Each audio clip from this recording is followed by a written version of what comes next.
বাল্যবিবাহ এবং কিশোরীদের গর্ভাবস্থা প্রতিরোধে কালনা মহিষমর্দিনী গার্লস ইনস্টিটিউশনে কালনা মহকুমা শাসকের ব্যবস্থাপনায় এবং বীরভূম সংস্কৃতি বাহিনীর পরিচালনায় মেয়েদের মধ্যে সচেতনতার বার্তা দিতে আজ মানব পুতুল নাটক অনুষ্ঠিত হলো। বাল্যবিবাহ এবং কিশোরীদের গর্ভাবস্থা প্রতিরোধে কালনার মহিষমর্দিনী গার্লস ইনস্টিটিউশন শুক্রবার অনুষ্ঠিত হলো মানব পুতুল নাটক।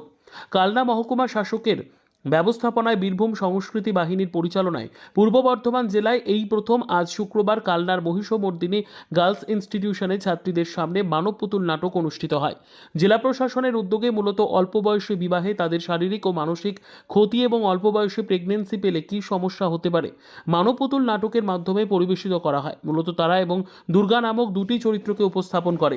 একজনের অদম্য জেদের জন্য তার পড়াশোনা শেষে তার জীবনে সাফল্য এবং ওপর একটি মেয়ের অল্প বয়সে বিয়ে ও সন্তান প্রসবের পর তার জীবন কাহিনী তুলে ধরা হয়। আধুনিক সমাজে এই বার্তা ছাত্রীদের মনে অনেকখানি প্রভাব ফেলবে বলে মত বীরভূম সংস্কৃতি বাহিনী। ছাত্রীরাও এই নাটকের মাধ্যমে তারা অনেকখানি উপকৃত হবে বলে মত স্কুলের সার্কেল ইন্সপেক্টরের।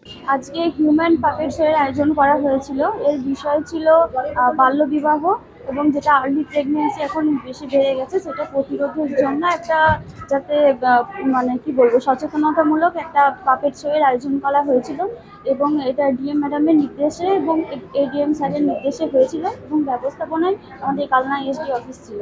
আচ্ছা, কতগুলো জায়গায় আজকে হচ্ছে? আজকে আমাদের কালনা ইস্ট সার্কেলের কালনা মহিষমর্দিনী গার্লস ইনস্টিটিউশন এখানে হচ্ছে, এরপরে হবে কালনা গজলক্ষ্মী হাই স্কুলে, এরপর কালনা নর্থ সার্কেলের বাগনাপাড়া স্কুলে হবে, মেদগাছি স্কুলে হবে, এরপরে হচ্ছে মন্তেশ্বরে হবে। টোটাল 5 জায়গায় হবে। জেলার প্রথম প্রোগ্রাম? এটা জেলার প্রথম প্রোগ্রাম। ম্যাডাম, আপনার নাম? আমার নাম রুমা ঘোষ। বীরভূম সংস্কৃতি বাহিনীর একটি নাটক আছে মানব পুতুল নাটক, যেটা মানুষ পুতুলের আঙ্গিকে অভিনয় করে মানুষকে সচেতন করছে। বিষয় হচ্ছে যে আপনারা জানেন যে বাল্যবিবাহ এবং চাইল্ড প্রেগনেন্সি এটা যেভাবে আমাদের সমাজে অভিশাপের মতো ছেয়ে আছে, সেখান থেকে জনসচেতনতা গড়ার জন্য আমরা নারী নক্ষত্র নামে এই যে মানব পুতুল নাটক, সেই নাটক পরিবেশন করছি পূর্ব বর্ধমান জেলা প্রশাসনের নির্দেশে বীরভূম সংস্কৃতি বাহিনীর পরিচালনায়। আজকে কোথায় এসেছিলেন, কি হলো? আমরা এই কালনা মহিষমর্দিনী গার্লস হাই স্কুলে এসেছি। এখানে এই মেয়েদের সামনে, মানে বিশেষ করে যারা টিনেজ আছে 8 থেকে 12 পর্যন্ত যে ছাত্রীরা, তাদের সামনে আমরা নারী নক্ষত্র এই নাটকটা পরিবেশন করলাম। এই নাটকে দুটি চরিত্র আছে, একটি উমা, একটি তারা।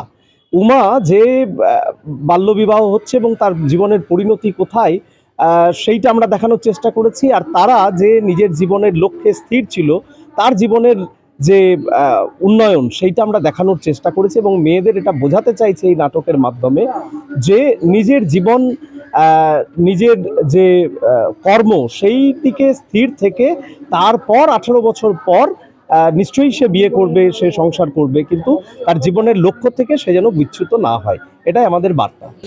হচ্ছে কি আজকে যে দেখানো হলো নাটক, কি বুঝলে এবং কিরকম লাগলো? প্রথমত নাটকটা আমাদের খুবই ভালো লেগেছে। এই ধরনের অভিজ্ঞতা আমাদের জীবনে প্রথম। এই ধরনের নাটক আমি ব্যক্তিগত জীবনে আগে কখনো দেখিনি। তো এখানে দুটো চরিত্র ছিল, উমা এবং তারা।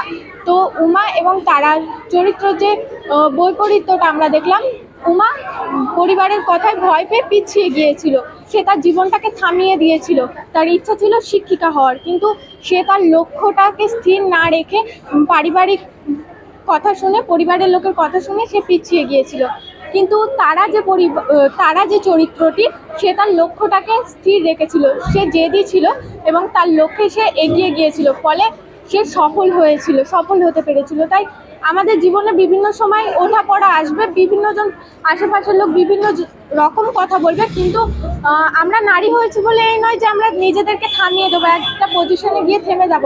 আমাদেরকে সবসময় নিজেদেরকে এগিয়ে নিয়ে যেতে হবে, যতদূর সম্ভব পারা যায় সবার সাথে লড়াই করে।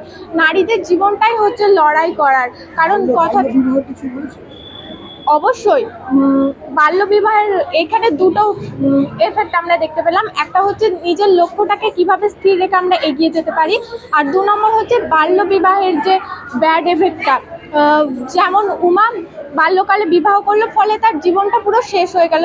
সেটা আমরা দেখতেই পেলাম যে উমা একটা টাইম পুরো শেষই হয়ে গেল, এবং পরবর্তীকালে তার যে শিশুর জন্ম দিল, সেই শিশুটাও ভবিষ্যতে পূর্ণাঙ্গভাবে মানুষ হতে পারবে নাকি তার সন্দেহ।